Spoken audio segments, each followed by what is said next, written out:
स्वागत है आप सबका एमकॉम सीरीज के एक और नई वीडियो में। आज हम डिस्कस करेंगे इनडायरेक्ट टैक्स मॉड्यूल 2 का एक टॉपिक जिसका नाम है tax planning for capital structure. Capital का मतलब होता है एक ऐसा फंड जिससे बिजनेस चलती है, राइट। बिजनेस का डे टू डे एक्टिविटीज में जो कैपिटल लगता है उसे हम कहते हैं वर्किंग कैपिटल, और बिजनेस को एक्सपैंड करने में या बिजनेस को थोड़ा बड़ा करने में जो कैपिटल लगता है उसे हम कहते हैं फिक्स्ड कैपिटल। तो यहाँ पे हमारा कैपिटल स्ट्रक्चर बोलते ही हमारा फिक्स्ड कैपिटल के बारे में आ जाएगा, यानी कि लॉन्ग टर्म इन्वेस्टमेंट करेंगे, बिजनेस को एक्सपैंड करेंगे, यानी कि 2-4 ब्रांचेस किसी और स्टेट्स में ओपन अप करेंगे। तो इन सारे एक्टिविटीज के लिए हमें कैपिटल चाहिए होता है, यानी कि हमें फंड चाहिए होता है। तो बिजनेस का कैपिटल स्ट्रक्चर दो तरह का हो सकता है, एक हो सकता है ओन्ड कैपिटल और एक हो सकता है लोन कैपिटल। ओन मतलब खुद का, इक्विटी शेयर कैपिटल या प्रेफरेंस शेयर कैपिटल। अब लोन किस तरह का हो सकता है, डिवेंचर या बैंक लोन, इनको हम लोन कैपिटल कहेंगे। तो आज की वीडियो में हम यही सीखेंगे कि एक कंपनी का कैपिटल स्ट्रक्चर कैसा होना चाहिए। इसी चीज को हम एक क्वेश्चन के साथ समझते हैं।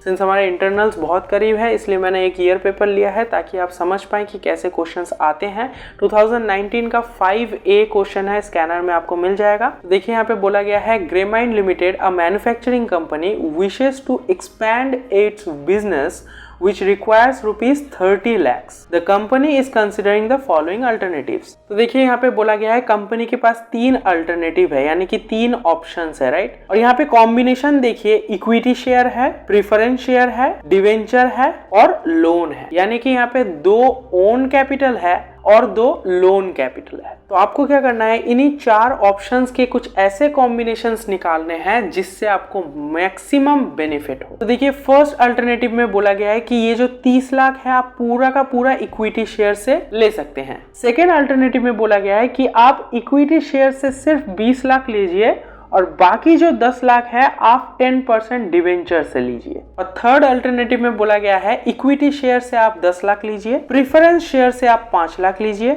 डिवेंचर से आप 5 लाख लीजिए और SBI से आप लोन लीजिए 10 लाख का। तो देखिए टोटल यहाँ पे भी 30 लाख हो रहा है, ऑप्शन 2 में भी 30 लाख हो रहा है और ऑप्शन 1 में भी 30 लाख हो रहा है, यानी कि हमें 30 लाख का कैपिटल चाहिए हमारे बिजनेस को एक्सपैंड करने के लिए। आपके पास 3 ऑप्शंस है, आइदर आप पूरा इक्विटी से ले लीजिए, या फिर आप इक्विटी और डिवेंचर से ले लीजिए, या फिर आप इक्विटी, प्रेफरेंस, डिवेंचर और बैंक चारों से ले लीजिए। अब इन तीनों ऑप्शंस में कौन से ऑप्शन के आधार पे अगर हम कैपिटल एक्वायर कर रहे हैं तो हमें मैक्सिमम बेनिफिट मिलेगा। इसी चीज को फाइंड आउट करने के लिए आपको नीचे बोला गया है कि टैक्स रेट जो है आपका 31.2% है। आप जो इन्वेस्टमेंट कर रहे हैं उसका रिटर्न जो है 15% मिलेगा। And you as a tax consultant are required to advise the company about the best option. चलिए अब सॉल्यूशन समझते हैं। तो आपको यहाँ पे क्या करना है, सबसे पहले आपको EPS निकालना है। EPS क्या है, EPS है अर्निंग पर शेयर। तो देखिए यहाँ पे लिखा गया है statement showing computation of EPS particulars, और 3 अल्टरनेटिव्स के 3 अलग अलग कॉलम बना लेने हैं। सबसे पहले हमें शुरू करना है EBIT से, यानी कि earning before interest and tax. ये कैसे निकलेगा, ये सिंपली आपका जो इन्वेस्टमेंट अमाउंट है, यानी कि 30 लाख आप जो इन्वेस्ट करना चाहते हो उसको आप मल्टीप्लाई करोगे आपके रेट ऑफ रिटर्न के साथ। क्वेश्चन में आपको दिया हुआ है 15%। तो ये करने के बाद हमें पता चल रहा है कि हम अगर इन्वेस्टमेंट करते हैं 30 लाख का तो हमें रिटर्न मिलेगा 4,50,000। उससे आप लेस कर देंगे इंटरेस्ट ऑन डिवेंचर। अगर आप डिवेंचर से कैपिटल ले रहे हैं तो आपको इंटरेस्ट देना पड़ेगा, राइट। 12% डिवेंचर क्वेश्चन में बोला गया है। फर्स्ट अल्टरनेटिव में डिवेंचर नहीं लिया गया था तो कोई इंटरेस्ट नहीं देना है। सेकेंड अल्टरनेटिव में आपने डिवेंचर लिया था 10 लाख का तो उस पे इंटरेस्ट लग जाएगा 12%। और थर्ड अल्टरनेटिव में भी आपने 5 लाख का डिवेंचर लिया था तो उसका भी इंटरेस्ट लग जाएगा 60,000। तो अगर टोटल करेंगे तो फर्स्ट अल्टरनेटिव में जो था वही, सेकेंड अल्टरनेटिव में देखिए प्रॉफिट थोड़ा कम हो गया है और थर्ड अल्टरनेटिव में भी प्रॉफिट कम हो गया है। ऑलराइट, डिवेंचर का इंटरेस्ट माइनस करने के बाद हमें अब SBI से जो हमने लोन लिया है उसका इंटरेस्ट भी माइनस करना है। फर्स्ट अल्टरनेटिव में हमने लोन नहीं लिया, सेकेंड अल्टरनेटिव में भी हमने लोन नहीं लिया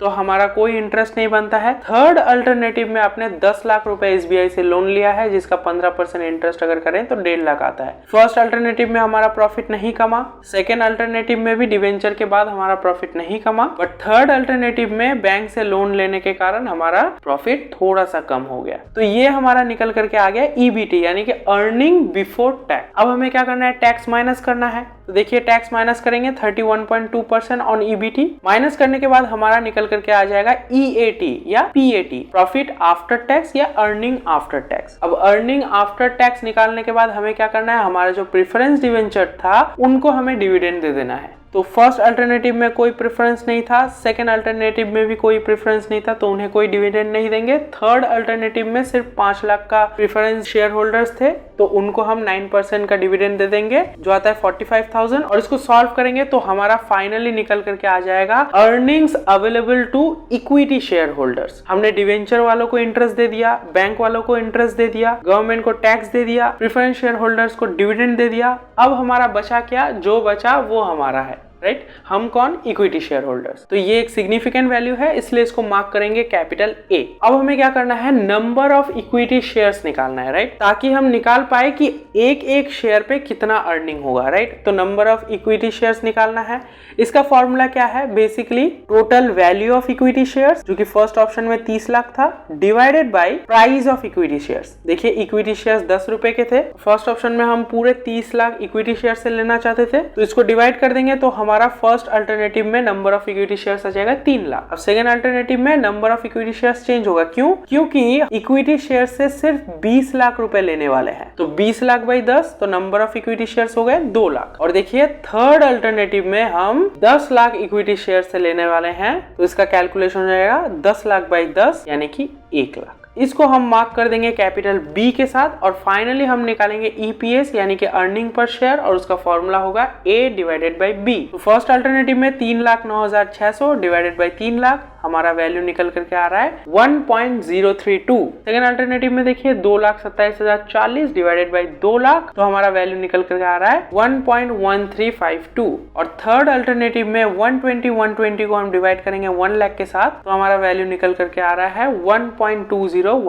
आपको देखना है कि इन तीनों वैल्यूज में से कौन सा वैल्यू सबसे हाईएस्ट है, यानी कि ईपीएस किसका सबसे ज्यादा है, अर्निंग पर शेयर कौन सा सबसे ज्यादा है। यहाँ पे हम देख सकते हैं थर्ड अल्टरनेटिव जो है ये बेस्ट है। तो हम देख सकते हैं अल्टरनेटिव 3 में हमने इक्विटी शेयर से 10 लाख, प्रेफरेंस से 5 लाख, डिवेंचर से 5 लाख और एसबीआई से 10 लाख, टोटल हमने 30 लाख जो हमारा कैपिटल है ये हमने चारों ऑप्शंस में से थोड़ा थोड़ा करके लिया है, और तब जाके हमारा सबसे ज्यादा बेनिफिट हो रहा है। तो हमारा सबसे इंपॉर्टेंट काम है रिकमेंडेशन। यहाँ पे हम लिखेंगे as we can observe from the above statement that the earning per share is highest in alternative 3, hence the company should acquire the required capital, यानी कि 30 लाख रुपए कंपनी को एक्वायर करना चाहिए एज पर अल्टरनेटिव 3। अल्टरनेटिव 3 में क्या क्या है, equity share, preference share, debenture and bank loan. तो इन चारों ऑप्शंस के द्वारा आप अगर 30 लाख को एक्वायर कर रहे हो